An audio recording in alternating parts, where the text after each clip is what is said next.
Daniel capítulo 12, verso 4 al 9. Vamos a leerlo. Primero leemos Daniel 12, 4, luego Daniel 12, 8 al 9.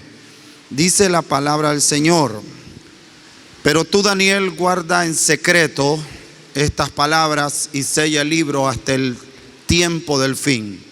Muchos correrán de aquí para allá y el conocimiento, la versión Reina Valera dice, la ciencia aumentará. El verso 8 dice: entonces yo, Daniel, miré, y aquí otros dos estaban de pie, uno a este lado del río y el otro al otro lado del río. Bueno, siga adelante. Y uno de ellos dijo al hombre vestido de lino que estaba sobre las aguas del río: ¿para cuándo será el fin de estas maravillas?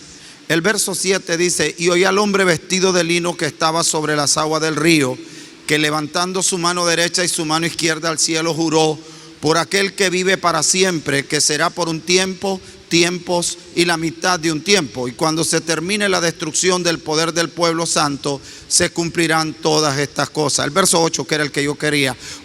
Yo oí, pero no pude entender. Entonces dije: Señor mío, ¿cuál será el resultado de estas cosas? El verso 9, y él respondió: anda, Daniel, porque estas palabras están cerradas y serán selladas hasta el tiempo del fin. Su palabra ya es bendecida. Amén. Quiero comenzar, como he dicho esta mañana, a poner un fundamento escatológico en la vida de la iglesia.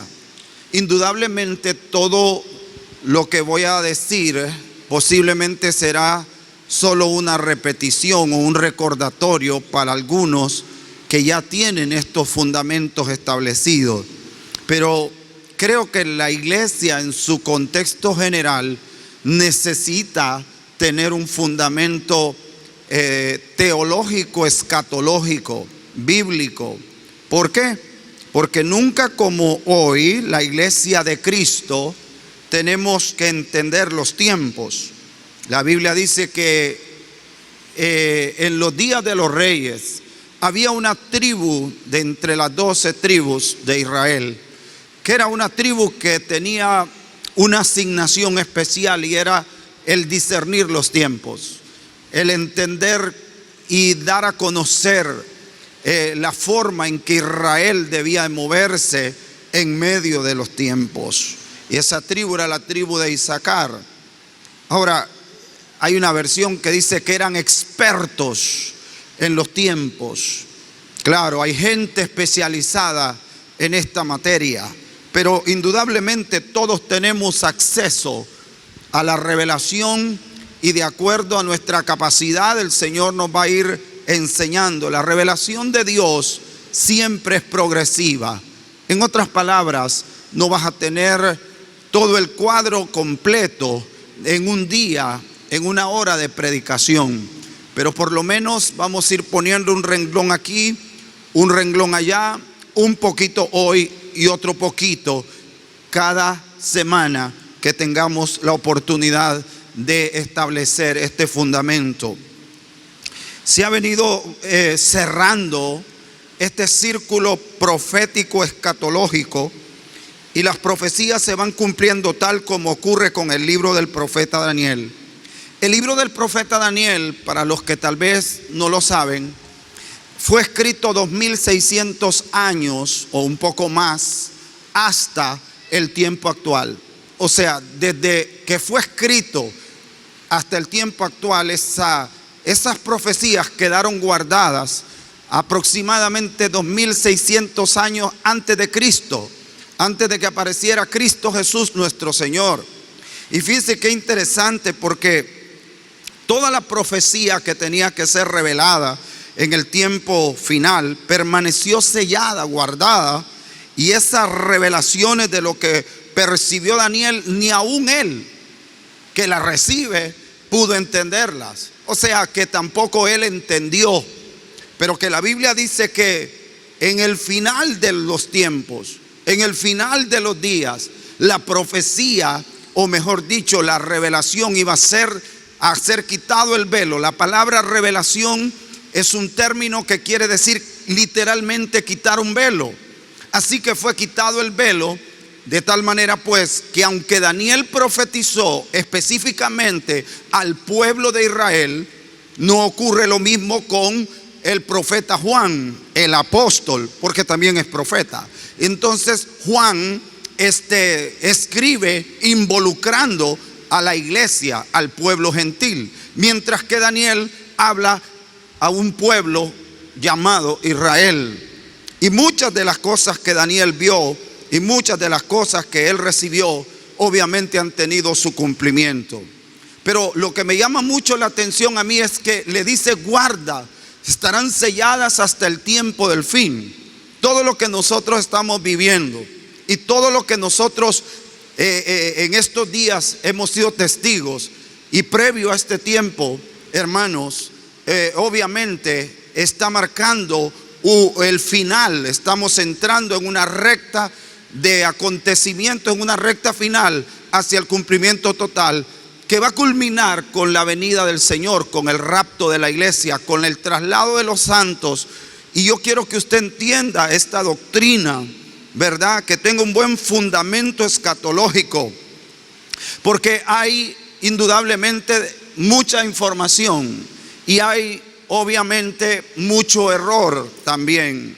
El Salmo 11:3 dice: si fueren destruidos los fundamentos, ¿qué ha de hacer el justo?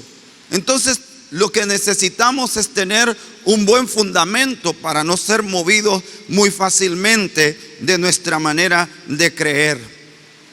Una de las doctrinas que tenemos que conocer y estar bien fundamentados es la doctrina del rapto. Yo me he dado cuenta que la gente necesita saber cuál es el destino que nos espera a los que estamos vivos, pero también en estos días, cuando la gente pierde un ser querido, ¿sabe que algo que me he dado cuenta yo es cómo las escrituras vienen a ser un consuelo grande en tiempos como el que vivimos?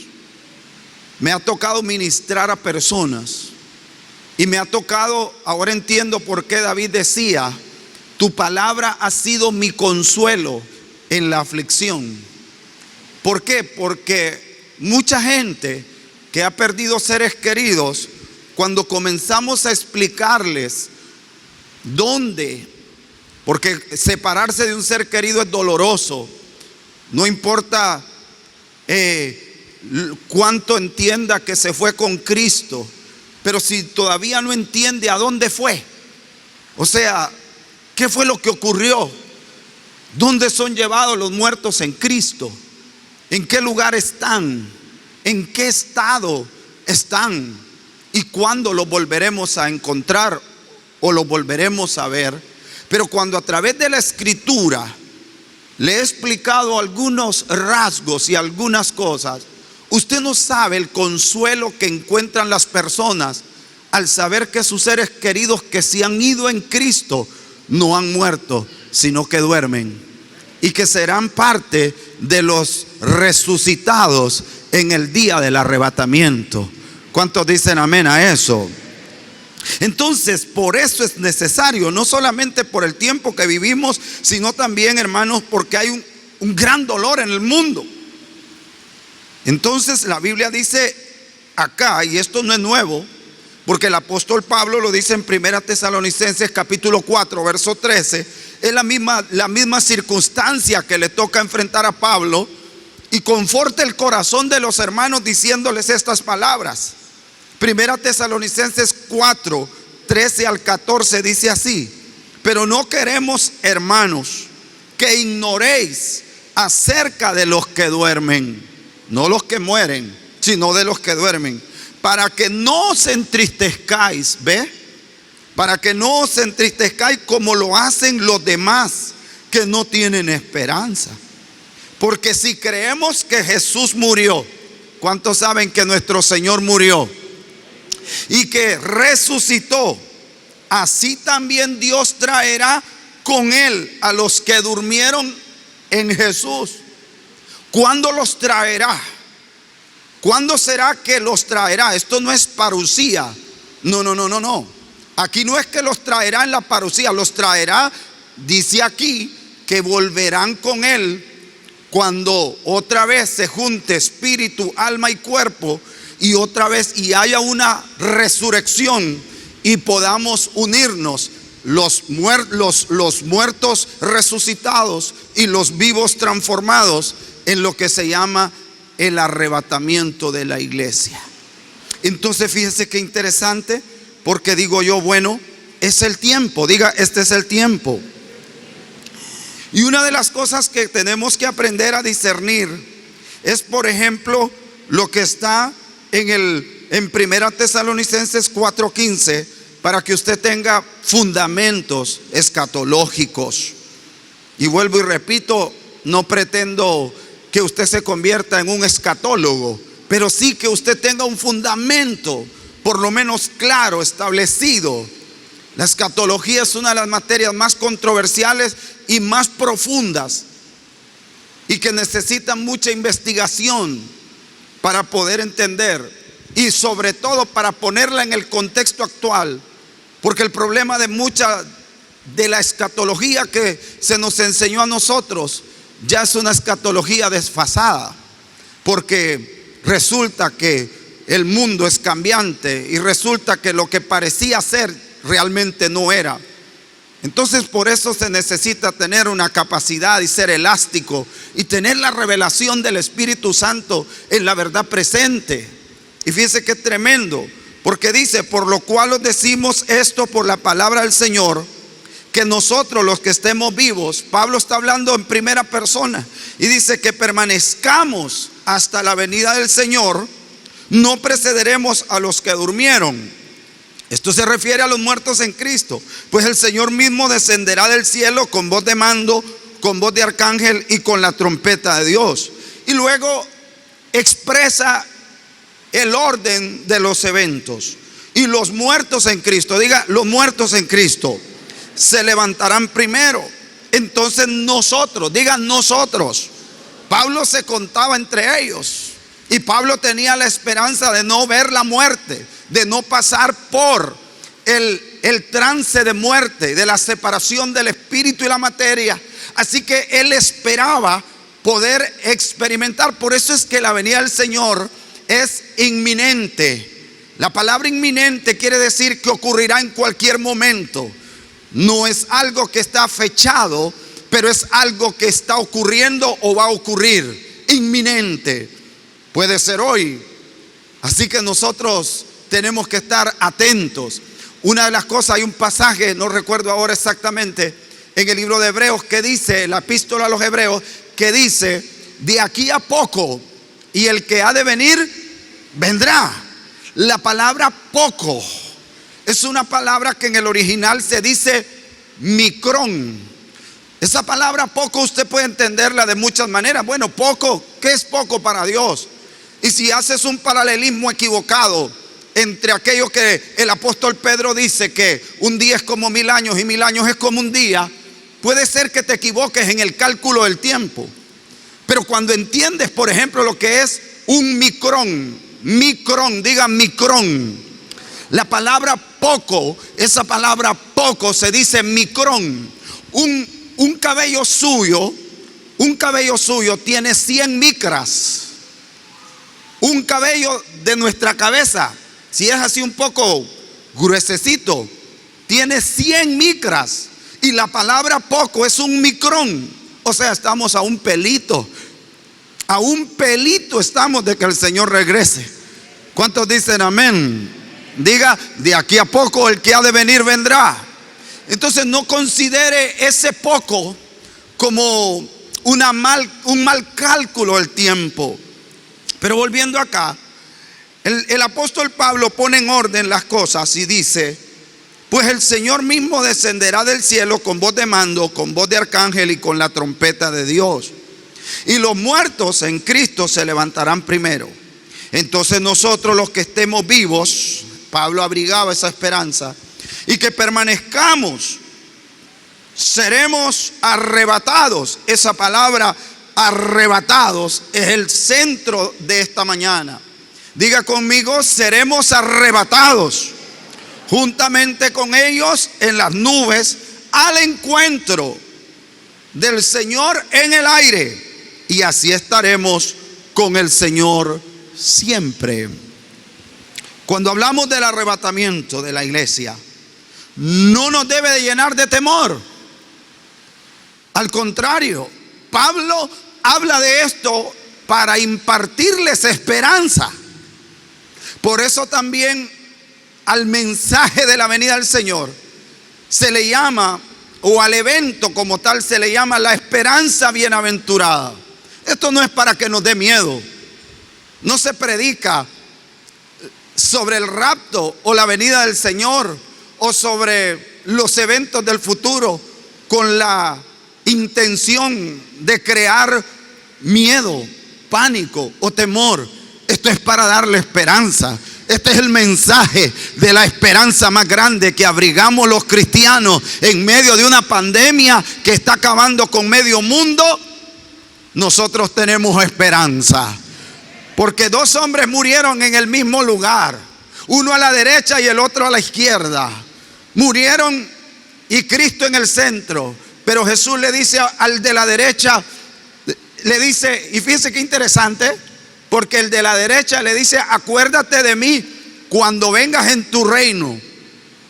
O sea que él, a pesar de verlo deformado, a pesar de verlo latigado, a pesar de que quien está ahí al lado es el Cordero y está destrozado, desfigurado, puesto que Isaías dice que no hay hermosura en él para que le deseemos. Sin embargo, este hombre por revelación entiende que quien está ahí es el Rey de Reyes. ¿Sí me entiende lo que digo? Y entonces le dice: acuérdate de mí cuando vengas en tu reino. Porque hay quienes miran a Cristo Jesús con una óptica meramente humanista y lo miran como un líder. Los que abrigaron los movimientos comunistas, socialistas, decían que Cristo Jesús fue el primer revolucionario del mundo. Sin embargo, Jesús no es nada de eso. Él es el Rey de Reyes y Señor de señores, y todo aquel que ha creído en Él tiene vida eterna. Así que se fue de aquí y le dice el Señor: de cierto te digo que hoy estarás conmigo en el paraíso, a un depósito de alma y de espíritus donde reposan los que han creído en Él. Qué tremendo. Pero entonces el mensaje de la escatología y el mensaje sobre la venida del Señor y el rapto no puede ser visto como una herramienta atemorizante. Es esperanzadora. Que si hoy nos toca, por eso Pablo decía: para mí el vivir es Cristo, el morir es ganancia. Por eso es que el Señor dice que Dios sacó a la luz la vida y la inmortalidad por medio del Evangelio, y le quitó el poder a la muerte. Así que la muerte ya no es la muerte. Para nosotros es dormir. Alabado sea Dios.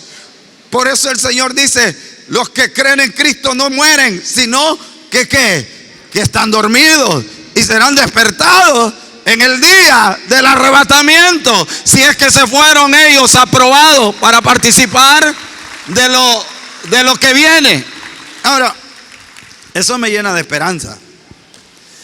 Entonces el apóstol Pablo dice: no quiere que los hermanos se entristezcan como aquellos que no tienen esperanza. Entonces este mensaje es de esperanza. Esa palabra arrebatamiento o arrebatar, o el término que se usa, hermano, aquí en el griego, es la palabra arpazo. Y arpazo quiere decir en su raíz primaria arrebatar. Entonces cuando hablamos de el rapto, la palabra rapto es un adjetivo de la palabra que se dice secuestrar. Por eso es que no va a encontrar el término rapto, pero vas a encontrar el término arrebatar. Que entonces la palabra arrebatamiento o arrebatar es una palabra en el griego que se dice arpazo, que quiere decir, en primer lugar, arpazo es arrebatar, apoderar, sacar por la fuerza, secuestrar. Esto no es un invento. Secuestrar, entonces de ahí viene el adjetivo que quiere decir rapto. Cuando raptan a alguien es alguien que ha sido secuestrado. Ahí está, mira, arpazo. Y está la palabra griega en el original. ¿Qué es hermano? Es apoderarse, arrebatar o sacar por la fuerza. Y fíjese que los teólogos del siglo XX, o por lo menos la teología que yo estudié en algún tiempo, hermano, definían el rapto como la traslación. Así los teólogos del siglo XX nos enseñaban la escatología de aquel tiempo. Decían la traslación, porque también es un traslado. Es un traslado del pueblo de Dios hacia el mundo de Dios. Por ejemplo, en el libro de 1 Corintios, vamos a usar la Biblia porque es nuestro fundamento. La Biblia no puede, esto no puede estar basado sobre ideas preconcebidas no, tiene que ser fundamento teológico, bíblico. Y dice 1 Corintios 15, 51 al 52. He aquí os digo un misterio, dice Pablo. No todos dormiremos, o sea, no todos vamos a morir, pero todos seremos transformados. Pablo establece de que no todos posiblemente tendremos que pasar por el trance de la muerte, pero luego establece que sí vamos a sufrir la transformación, esa metamorfosis. Y el verso 52, en un momento, diga en un momento, en un abrir y cerrar de ojos. Y luego dice a la trompeta final, pues la trompeta sonará y los muertos resucitarán incorruptibles y nosotros seremos transformados. En un momento, en un abrir y cerrar de ojos. Vamos, cierre los ojos y ábralos. Abra los ojos y ciérrelos. Abra los ojos y ábralos. Dije, ¿verdad? Dije lo mismo. Ya, ocurrió. Se fue. Se fue. Imagínese la velocidad con que ocurrirán estas cosas. La Biblia dice que no caminó con Dios y Dios se lo llevó. Hay cierta velocidad. Dios es luz, dice la Biblia. Y ¿sabe qué? Que la velocidad de la luz llega un momento en que la velocidad puede destrozar la materia. Por eso no dice que se lo llevó. Otras versiones dice desapareció, como que se desintegró. Y toda su composición molecular cambió y se lo llevaron al mundo de Dios. Esto ocurrirá, hermanos, aunque parezca como una película de ficción. Esto ocurrirá en un abrir y cerrar de ojos, con voz de mando, con voz de arcángel. Al sonar de la trompeta, el Señor vendrá. Ahora, esta venida, o mejor dicho, la palabra venida es una palabra que en el griego se dice parusía. Pero para que usted pueda entender cómo ocurrirá, se llama, lo definimos como el viaje secreto. Diga, el viaje secreto. No será visible al mundo, ni a los ojos del mundo, ni a la tecnología tan siquiera, ni a los satélites tan siquiera. No podrán captar quizás, hermanos, este momento cuando el Señor venga a llevar los suyos. Pero seguro es que este es el viaje secreto de la elegida para llevarla con el Señor y llevarla a celebrar las bodas del Cordero. Hago un paréntesis aquí porque yo soy una persona que me gusta el equilibrio doctrinal. Algunos piensan que cuando el Señor venga inmediatamente seremos llevados al tribunal de Cristo. 2 Corintios 5:10 dice que es necesario que todos comparezcamos ante el tribunal de Cristo. Pero otros creemos que seremos ya juzgados previamente cuando usted Y eso lo vamos a hablar posiblemente en la otra conferencia. Porque algunos tienen la idea de que cuando eso ocurra, la multitud estará delante del Señor y uno por uno irá pasando. Pero el asunto acá también es importante decirlo, que cuando alguien se muere sin Cristo, ¿dónde cree usted que queda? ¿A dónde cree usted que va? El mejor ejemplo lo tenemos descrito en aquella, no parábola, sino enseñanza de Jesús sobre la muerte del rico y Lázaro. Se murió el rico inmediatamente. ¿A dónde fue a dar? Perdón, ¿a dónde fue a dar? Dice la escritura. No fue a dar, no, al lago de fuego no, al infierno, al Hades. Hades es la palabra hebrea para sepulcro, que también se traduce Seol, pero que también se traduce infierno. Por eso hay una doctrina por allí que no cree que el infierno exista, porque cree que la palabra hebrea Seol es la misma palabra que se usa para sepultura. Y entonces agarra el texto de Romanos capítulo 3, porque la paga del pecado es muerte.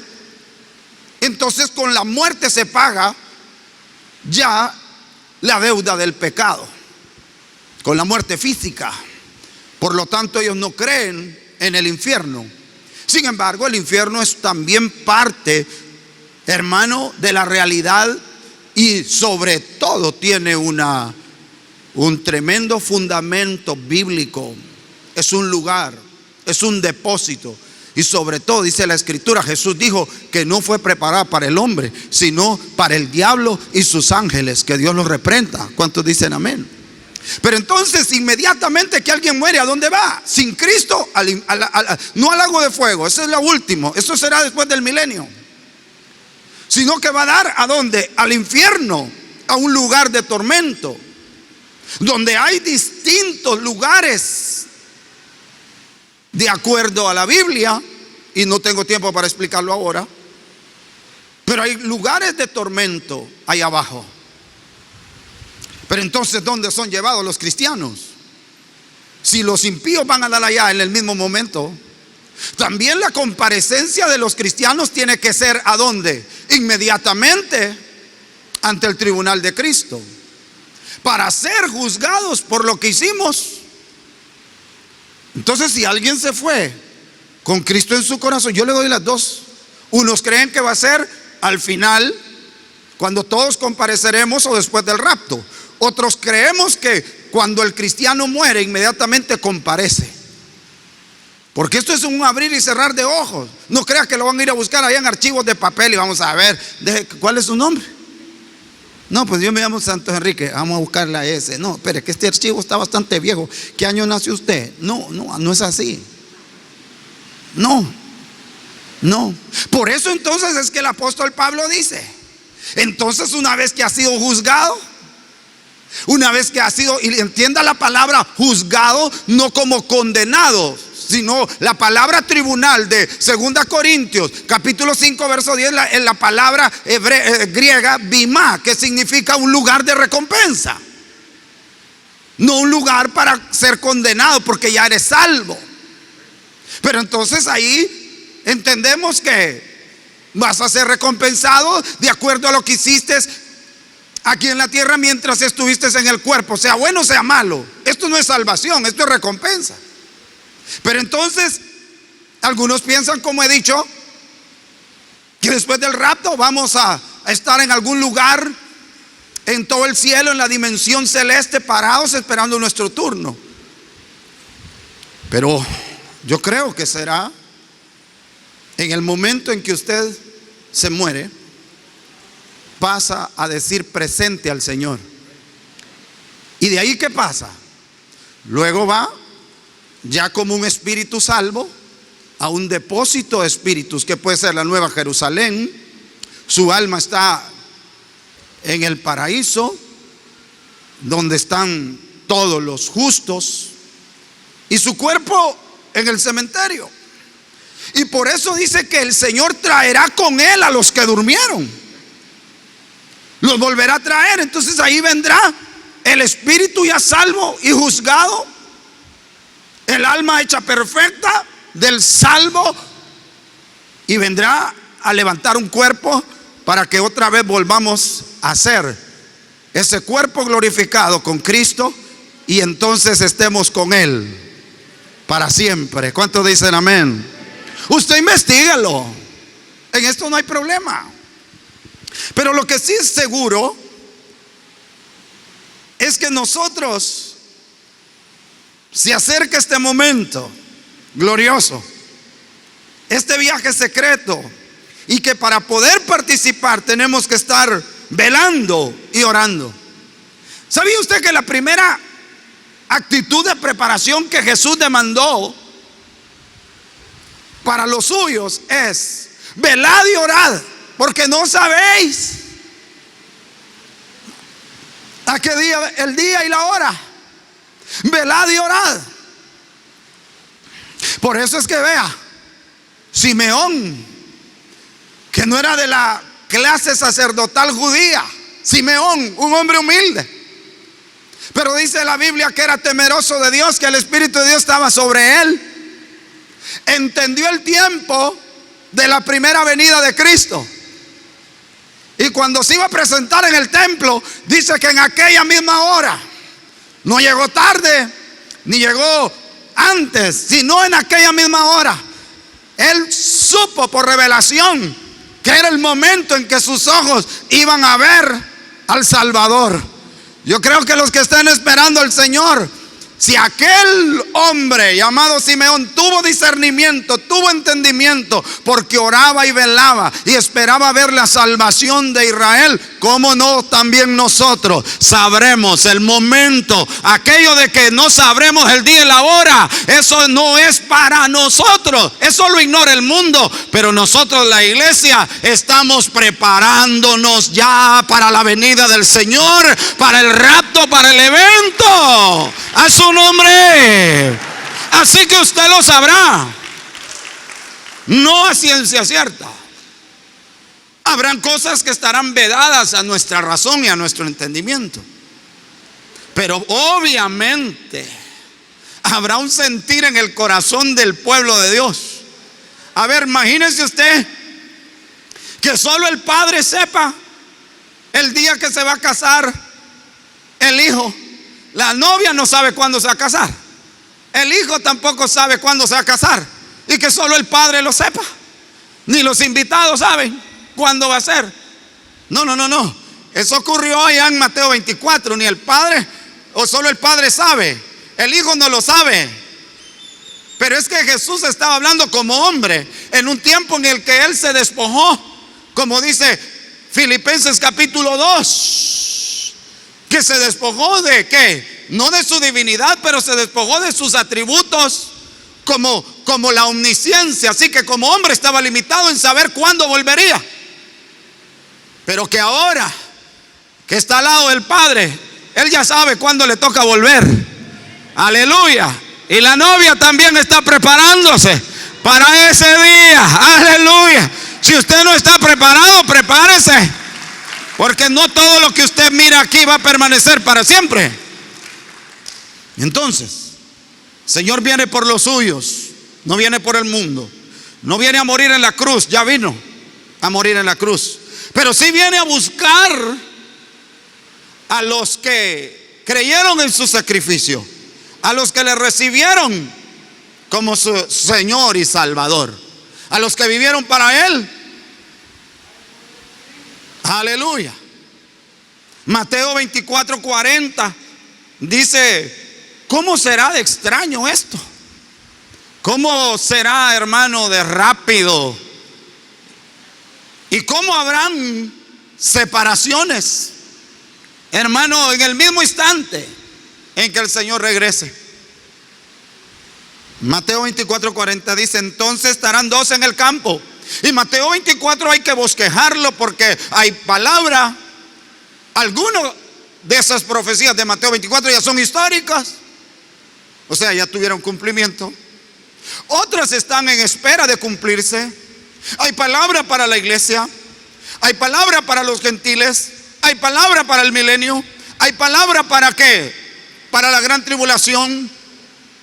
Pero también hay expresiones que Jesús vertió, porque el problema es que nosotros agarramos el todo y sacamos una conclusión muy rápida.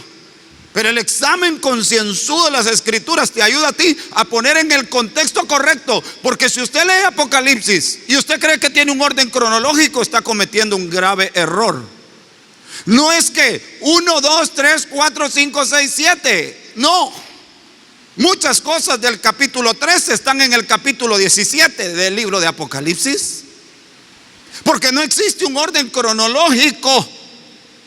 Usted cometería un gravísimo error de interpretación si usted lee el Apocalipsis de esa manera, o por lo menos si lo estudia de esa manera. Pero entonces dice acá, hablando del rapto, entonces estarán dos en el campo. Uno será llevado, y el otro será dejado. Dos mujeres estarán ¿cómo? Moliendo en el molino. Una será llevada y la otra será dejada. Habla de separación. Dos, dice, estarán durmiendo en una cama. El uno será tomado y el otro será dejado. Imagínense, eso habla de que puede ser durmiendo en una cama, puede tratar de decir de matrimonios. ¿Y por qué se fue uno y por qué se quedó el otro? Alguien me dijo una vez, porque eran dos. Uno se fue y el otro se quedó. Precisamente se fue uno y el otro se quedó porque eran dos y no eran uno. ¿Entendió? Porque eran dos y no eran uno.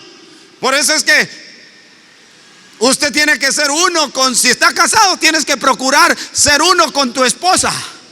Y mujer, tienes que ser uno con tu esposo. ¿Entendiste? Porque ya no serán dos, sino que serán ¿qué? Una sola carne. Entonces te va a levantar el Señor y no se quedará uno, como la mujer de Lot, que él se salva y ella se queda porque eran dos.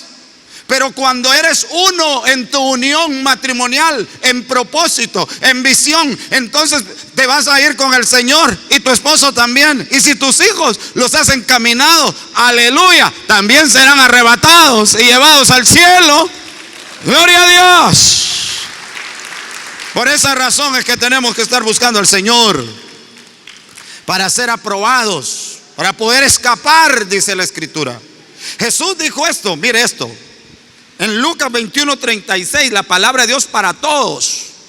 Usted escriba lo que pueda y después usted le da un nuevo toque, le pone pimienta, usted le pone su estilacho, pues. Usted dice, no, este mensaje estaba al pastor le hizo falta un poquito de pimienta. Entonces usted le pone un poquito más de pimienta. No, al pastor le hizo falta un poquito de ajo para que agarrara sabor. Entonces usted le pone un poquito de ajo y un poquito de chile para que pique más.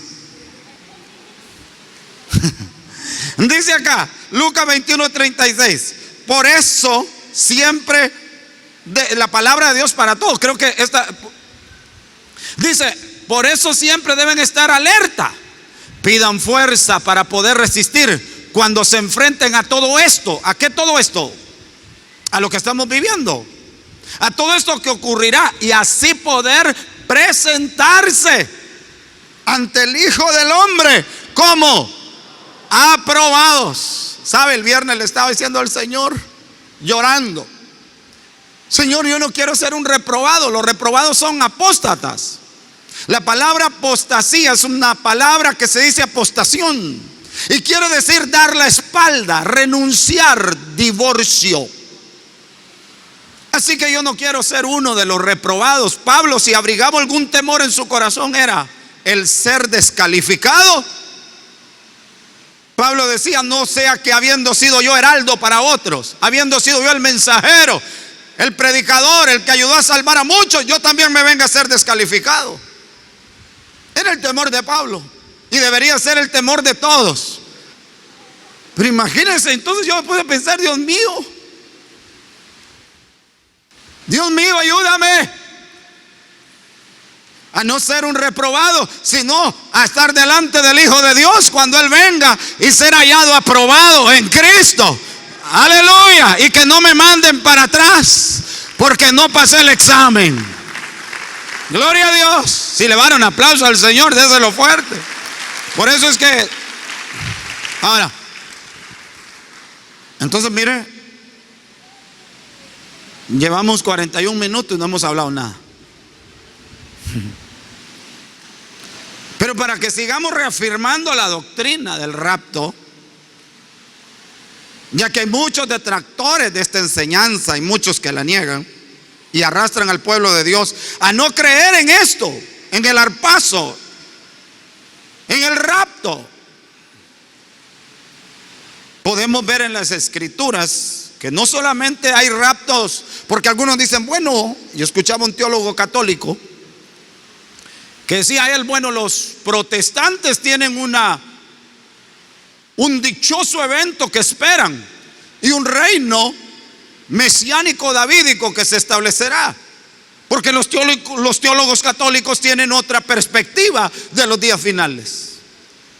Incluso dentro del protestantismo actual, moderno, hay quienes niegan la venida del Señor, previo evento, el rapto de la iglesia. Luego vamos a hablar de la parusía en su momento. La parusía es el término que define segunda venida, manifestación gloriosa. Pero fíjense lo que quiero que usted vea es que en teología, cuando uno estudia teología, los teólogos dicen que para establecer una doctrina que tenga sustento, se necesitan 3 versículos. Y se tienen que tener 3 versículos que se respete la raíz etimológica, o sea, que diga lo mismo, que el concepto no varíe, que sea igual, aunque sea pues en una circunstancia diferente. Pero mire, todos los versículos que le acabo de dar son un montón. Y si los teólogos para reafirmar una doctrina tienen que tener 3 versículos, esto es lo que hacían los antiguos, que tenían que, para comprobar que la doctrina era pura y bíblica, tenía que estar en la Torá, en los salmos y en los profetas. Por eso es que a Jesús se le encuentra allá en la Torá, se le encuentra en los salmos, y también fue predicho por los profetas, porque ese es el sustento. Eso es lo que cierra el círculo y le da seguridad a la doctrina. Pero fíjense qué interesante. Cuando nos referimos a los arrebatamientos, hay 2 tipos de arrebatamiento. Usted ya lo sabe. Y son los arrebatamientos como horizontales y los arrebatamientos verticales. ¿Cómo lo sabemos? Bueno, la Biblia dice, por ejemplo, en Primera Reyes, capítulo 18, verso 12, porque la palabra es la misma. Lo que quiero reafirmarte es y establecerte y ponerte en tu subconsciente, en tu espíritu, es que el arrebatamiento es una doctrina que está establecida en las Escrituras. Mira lo que dice acá. Primera Reyes 18, 12 dice, hablando de los arrebatamientos horizontales que sufría ¿quién? Elías. Mientras te deje, quiero que busques la versión, la Biblia, esta se dice Biblia latinoamericana, creo que es BLA.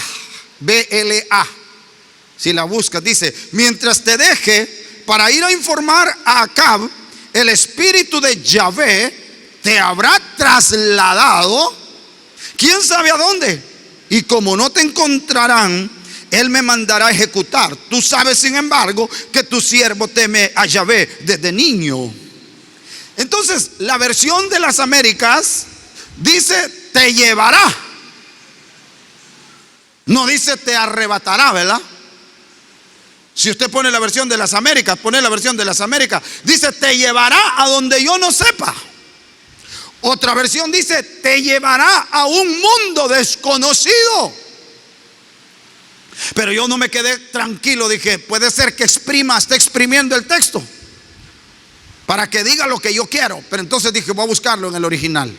Y entonces cuando lo busco en el original, la palabra, esa palabra que dice ahí, te llevará, esa palabra se dice nasá. Tiene un montón de acepciones, pero la primera es elevar. Dice, el Espíritu te elevará. Pero entre las muchas dice, te arrebatará. Entonces, a Elías lo arrebataban. A Elías lo arrebataban así. El Espíritu del Señor lo arrebataba como en cuerpo, en espíritu, en alma. Y lo trasladaba a otro lugar y lo escondía del rey Acab, que lo buscaba para matarlo.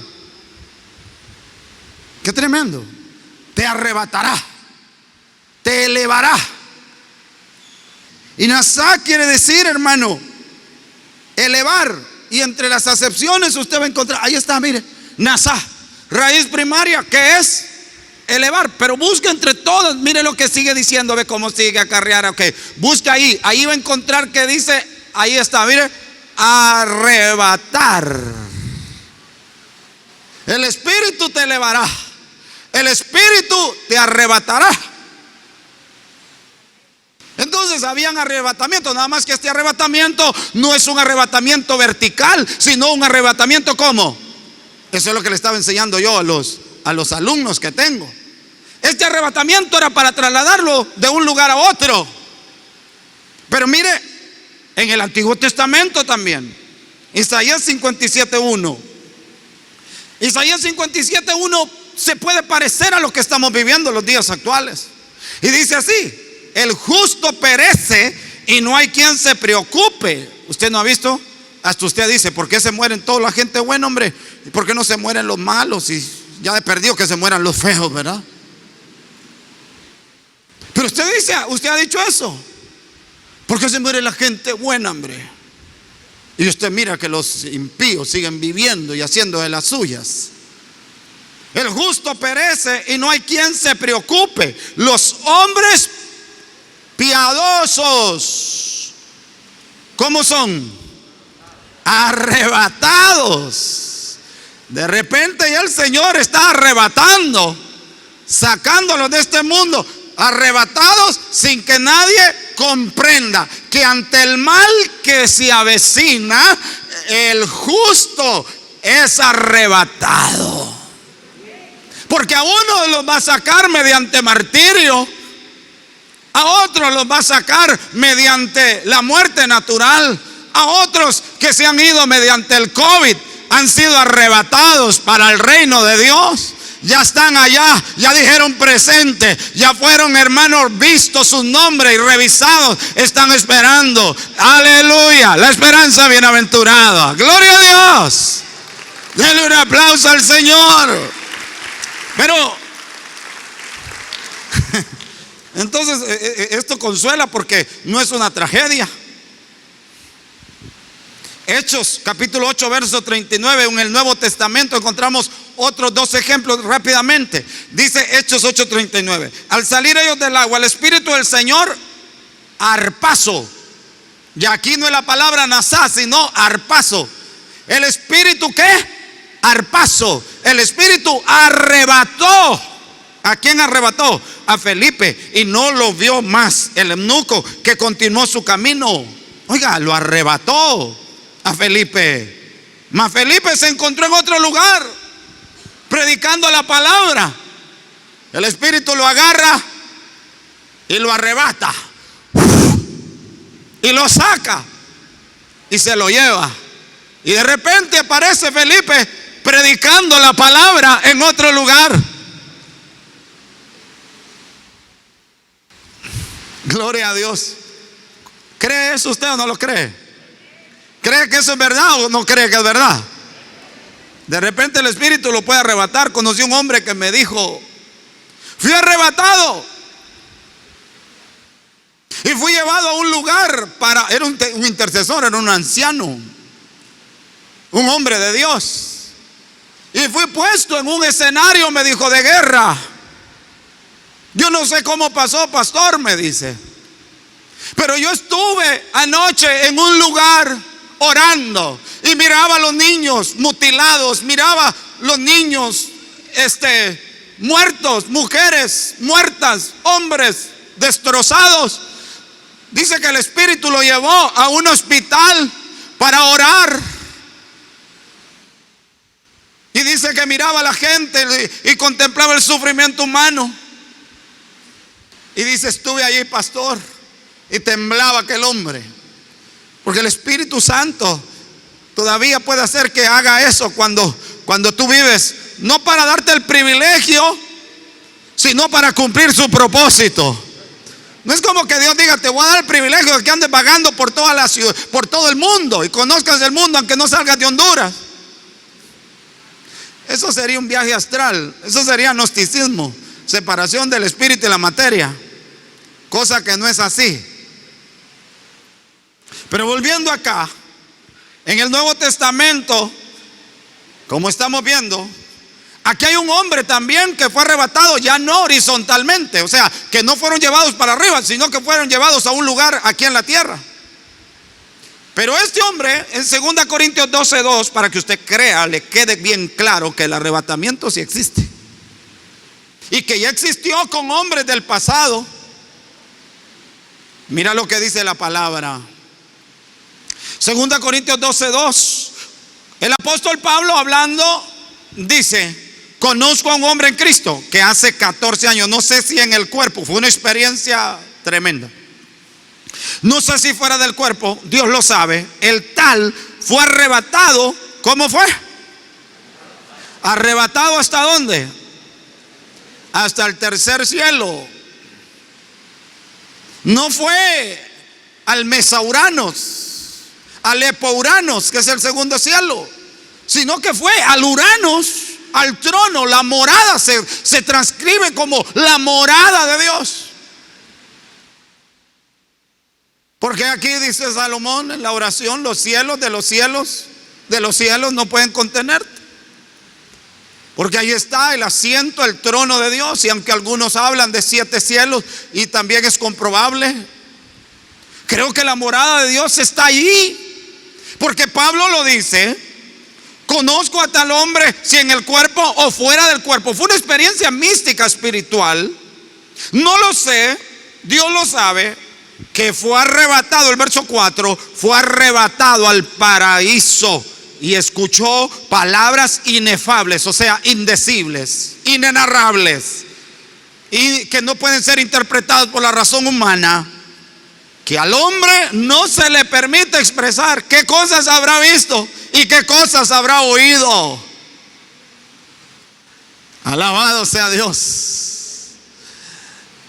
Dice que fue arrebatado. Por eso es que después usted ve cómo Pablo ya no le tiene miedo a la muerte, porque él sabe, él conoce. Por eso es que días antes de que sea sacrificado, él habla de su corona, porque ya la había visto en el primer viaje que había hecho. Porque allá arriba está tu recompensa, hasta con tu nombre. Te está esperando, gloria a Dios. Es necesario que el que se acerca a Dios crea que le hay y que es galardonador. ¿Qué es galardón? Un don de gala. Allá está, por lo que hiciste, siervo mío, siervo fiel, mujer de Dios, serviste. Aquí está. Pasa, entra, gózate, entra al gozo de tu Señor. Alabado sea su nombre para siempre. Denle un aplauso al Señor. Por eso es que hay que servirle al Señor. ¿Cuántos dicen amén? Hechos 23:10. Hechos 23:10. Dice la Sagrada Escritura: habiendo grande disensión, el tribuno, teniendo temor de que Pablo fuese despedazado por ellos, mandó que bajasen soldados y le arrebatasen de en medio de ellos y le llevaron a la fortaleza. Mire pues, déjeme terminar aquí.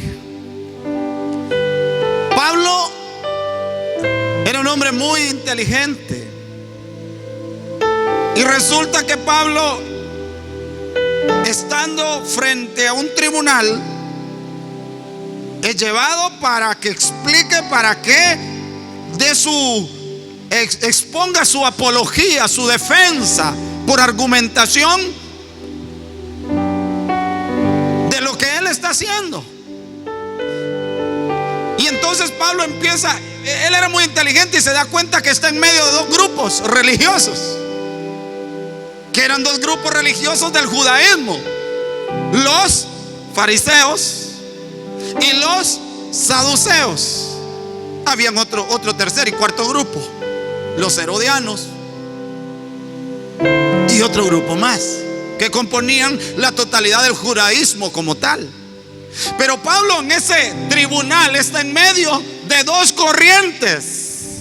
Los saduceos, por su lado, no creen en los ángeles, no creen en la resurrección de los muertos, no creían en las visiones ni en lo sobrenatural, los saduceos.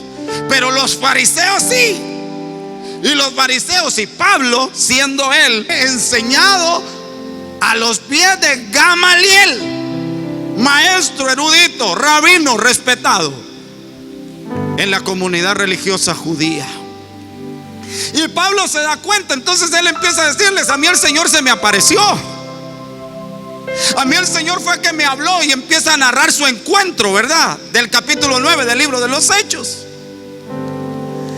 Y entonces se arma una discusión entre los que creen en las visiones, entre los que creen en las manifestaciones sobrenaturales, entre los que creen en los ángeles, la resurrección de los muertos, y los que no creen, lo niegan, y Pablo en medio. Así está el mundo hoy. Así está el mundo hoy. Estamos viviendo momentos en que unos dicen que no hay rapto, que no hay segunda venida, que no hay tal cosa, que el infierno y la gloria es aquí, que el existencialismo es la respuesta y es la realidad. Los otros que están en el otro lado creen de alguna manera, creen en el Mesías, como los judíos que todavía lo esperan. Pero en el medio está Pablo, que ha tenido un encuentro con el verdadero, porque se le había revelado y le dijo: ¿quién eres, Jesús? ¿Quién eres? Y él le dice: yo soy Jesús a quien tú persigues. Y en esa discusión de conceptos, de filosofías, de creencias, está un hombre en medio. Y dice que en medio de eso se arma tal revolú. ¿Y qué pasó con él? Allí dice, mira, ¿qué le hicieron? Dígalo. Y Pablo nos ofrece a nosotros una figura: que la verdadera iglesia estará en medio de corrientes de ateísmo, de filosofías, de creencias, hermano, pero estamos en el medio. Nosotros no pertenecemos a este mundo. Y yo creo, hermanos, que en medio de todo esto puede ocurrir lo que le ocurrió a Pablo. Lo arrebataron. Aleluya. En medio de tanta doctrina y tanta falsedad y tanto error que hay, hermano amado, el Señor va a decir: llegó el momento de sacarlos antes de que el mundo los despedace, y los voy a llevar conmigo. Denle un aplauso al Señor. La mejor figura para cerrar este mensaje. Toque al que tiene el lado, dígale: ¿estás preparado? Dígale así: el Señor viene por nosotros. Dígale. No lo escucho a usted. Dígale: el Señor ya viene. El Señor ya viene. El Señor ya viene. El Señor ya viene. No te desanimes ahora. Nosotros no somos de los que retrocedemos, somos de los que vamos adelante para la preservación del alma. Si en algún momento decidiste regresar al pecado,